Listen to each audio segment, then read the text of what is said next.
Սպերջենի աստվածաշնչյան ընթերցանություն ամեն երեկո, մարտի 27։ Նա էլ ասաց. այո Տեր, սակայն շներն էլ իրենց տերերի սեղանից ընկած փշրանքներից են ուտում։ Մատթեոս 15:27 խոսք։ Այս կինն իր տառապանքի մեջ մխիթարություն գտավ, քանի որ Քրիստոսի մասին նրա մտքերը շատ բարձր էին։ Տերը խոսել էր երեխաների հացի մասին։ Հիմա, ասում էր նա, դու շնորհքի սեղանի տերն ես, և ես գիտեմ, որ դու առատաձեռն ես։ Ուրեմն,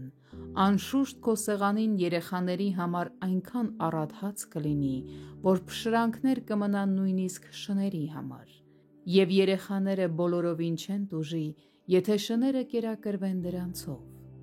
Նա մտածում էր, որ Տեր Հիսուսն այնպիսի ճոխ սեղան է գցում, որ իր ուզածն ընդամենը մի փշրանքի պես կլիներ այդ ճոխության մեջ։ Սակայն հիշեք, որ նա ուզում էր, որ դևը դուրս գար իր աղջնակից։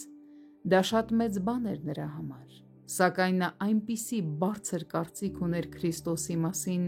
որ ասաց. դա ոչինչ է նրա համար, դա Քրիստոսի համար ոչ այլ ինչ է, քան ընդամենը մի փշրանք։ Սա թագավորական ճանապարհ է մխիթարության հասնելու համար։ Միայն քո մեղքի մասին մտածմունքները հուսահատության կհասցնեն քեզ, սակայն Քրիստոսի մասին խորհրդածությունը քեզ ապահով կհասցնի խաղաղության նավահանգիստը։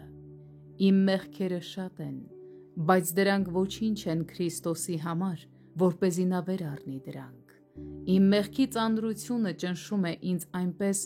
ինչպես հսկայի ոտքը մի որդքը ճզմեր, սակայն նրա համար դա մի փոշու հատիկ է, որովհետև նա արդեն կրել է դրա անեծքն իր սեփական մարմնով,